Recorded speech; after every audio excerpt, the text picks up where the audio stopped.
بسم الله الرحمن الرحيم اقرأ باسم ربك الذي خلق خلق الإنسان من علق اقرأ وربك الأكرم السلام علیکم ورحمۃ اللہ وبرکاتہ۔ بسم اللہ الرحمن الرحیم۔ آپ دیکھ رہے ہیں فہم دین یوٹیوب چینل۔ ہمارا آج کا موضوع ہے غسل خانہ کیسا ہو۔ مسئلہ بغیر چھت کے غسل خانہ میں، بلکہ اگر تنہا ہو تو کھلی فضا میں بھی برہنہ یعنی کہ ننگا ہو کر نہا کر غسل کرنا جائز ہے۔ البتہ غسل خانہ کے دروازے پر پردہ ڈال لینا افضل ہے، جبکہ کواڑ نہ ہو، یعنی کہ اگر دروازہ وغیرہ نہ لگا ہو تو پھر اس کے اوپر پردہ ڈال لینا افضل ہے۔ اوپر کی طرف یعنی چھت کی طرف پردہ کی کوئی حاجت نہیں، یعنی کہ آسمان کی طرف سے اگر غسل خانہ ایسا ہے کہ صرف چار دیواری ہے، چاروں طرف دیوار ہے، لیکن اوپر سے بالکل چھت اس کا نہیں ہے تو اس میں کوئی حرج نہیں ہے، اس میں غسل کرنا بالکل جائز ہے۔ برہنہ ننگا غسل کرنا جائز تو ہے، مگر خلاف سنت ہے، اور مستحب اور افضل یہی ہے کہ لنگی وغیرہ باندھ کر غسل کریں، کیونکہ ابو داؤد شریف کی حدیث میں ہے کہ حضور علیہ السلام نے ارشاد فرمایا، اللہ تعالیٰ شرم کرنے والے اور پردہ کرنے والے کو پسند کرتا ہے، لہذا جب تم میں سے کوئی غسل کرے تو ضرور پردہ کرے۔ ٹھیک ہے، سنن ابی داؤد کی روایت میں حضور علیہ السلام نے کیا فرمایا کہ اللہ تعالیٰ شرم کرنے والے اور پردہ کرنے والوں کو پسند کرتا ہے۔ یہ شریعت کا مزاج ہے، شرم و حیا کا ہونا۔ ٹھیک ہے، بعض لوگ کہتے ہیں کہ ہم بڑے بے باک ہیں، ہر بات کو بالکل کھلے عام کر دیتے ہیں اور ہمیں کسی کام سے شرم نہیں آتی۔ نہیں بھائی،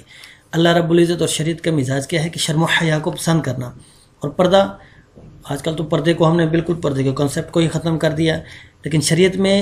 چار دیواری کے اندر نہاتے ہوئے بھی پردے کا حکم ہے کہ پردہ کرنا کیا ہے، یہ زیادہ اللہ رب العزت کو ہاں پسندیدہ ہے، کیونکہ اللہ رب العزت شرم کرنے والے اور پردہ کرنے والوں کو پسند کرتے ہیں، لہذا جب تم میں سے کوئی غسل کرے تو ضرور پردہ کرے۔ اگر مسئلہ غسل خانہ میں اگر بے پردگی کہیں سے نہیں ہوتی تو اس میں برہنہ ہو کر نہانا درست ہے۔ نیز تنہا مکان میں برہنہ بھی غسل درست ہے، جبکہ کہیں سے بے پردگی نہ ہوتی ہو، اور غسل کے وضو سے نماز درست ہے، یعنی کہ اگر آپ نے غسل کرنے سے پہلے جو وضو کیا ہے اسی وضو سے آپ نماز پڑھنا چاہتے ہیں تو درست ہے، دوبارہ وضو کرنے کی ضرورت نہیں۔ مسئلہ غسل خانے میں اگر روشنی کا انتظام نہیں تو وہاں روشنی کا انتظام کر لیں، خواہ چراغ یا بجلی وغیرہ سے۔ اگلا مسئلہ سماعت فرمائیے گا۔ پردہ کی جگہ پر کپڑے اتار کر غسل کرنا جائز ہے۔ نیز اگر مرد کھلے میدان میں ناف سے گھٹنوں تک کپڑا باندھ کر غسل کرے تو جائز ہے، اور ناف سے گھٹنوں تک کا حصہ سطر کھولنا حرام ہے کسی کے سامنے، یعنی کہ مرد کا بھی جو ہے وہ ناف سے لے کر نیچے گھٹنوں کے نیچے تک یہ سطر ہے، اس کو مردوں کے سامنے بھی کھولنا حرام ہے، یہ جائز نہیں ہے۔ یہ غلطی یا یہ سستی عموماً کھیلوں کے درمیان ہوتی ہے، جب ہاکی وغیرہ یا فٹ بال کا میچ ہوتا ہے وہاں پہ چھوٹے چھوٹے نکرز پہن کے کھیلا جاتا ہے، تو وہاں پہ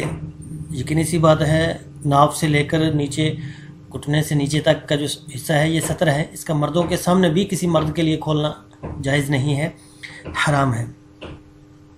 مسئلہ اگر نکر جانگیا پہن کر کپڑے کے نیچے پانی پہنچ جائے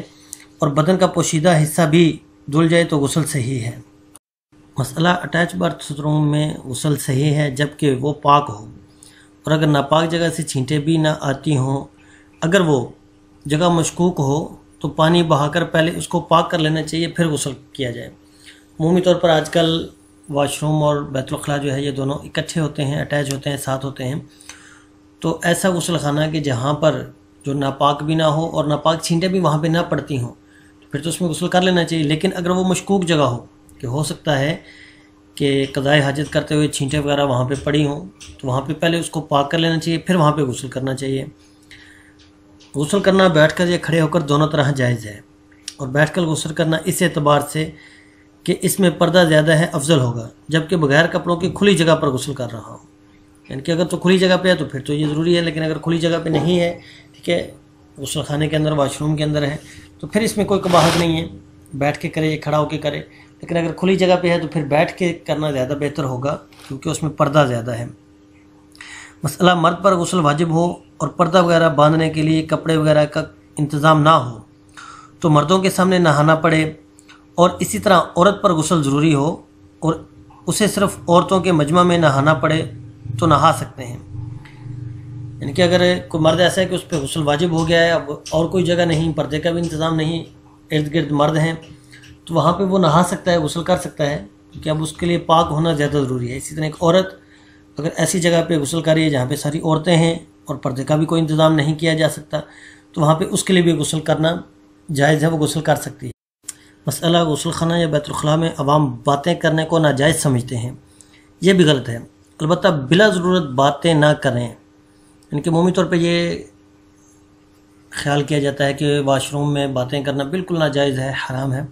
تو ایسی کوئی بات نہیں ہے، لیکن بلا ضرورت وہاں پہ باتیں کرنا یہ بھی کوئی پسندیدہ چیز نہیں ہے. مسئلہ اگر غسل بالکل برہنہ ہو کر کیا جائے تو اس صورت میں قبلہ کی طرف منہ یا پیٹھ کرنا مکروہ تنزیہی ہے، بلکہ شمالن جنابر ہو کر غسل کرنا چاہیے. اور اگر سطر ڈھانک کر غسل کیا جائے تو اس صورت میں کسی بھی طرف رخ کر کے غسل کیا جا سکتا ہے. کہ اگر تو آپ بالکل برہنہ غسل کریں پھر قبلے کی طرف رخ کرنا یا پیٹھ کرنا یہ مکروہ تنزیہی ہے، ٹھیک ہے، شمالن جنوبر بیٹھنا چاہیے. لیکن اگر سطر ڈھکا ہوا ہے، یعنی کہ آپ نے کوئی لنگی وغیرہ یا نکر یا کچھ بھی پہن رکھا ہے، تو اس صورت میں کسی طرف بھی منہ کر کے غسل کیا جا سکتا ہے، اس میں کوئی قباحت نہیں ہے.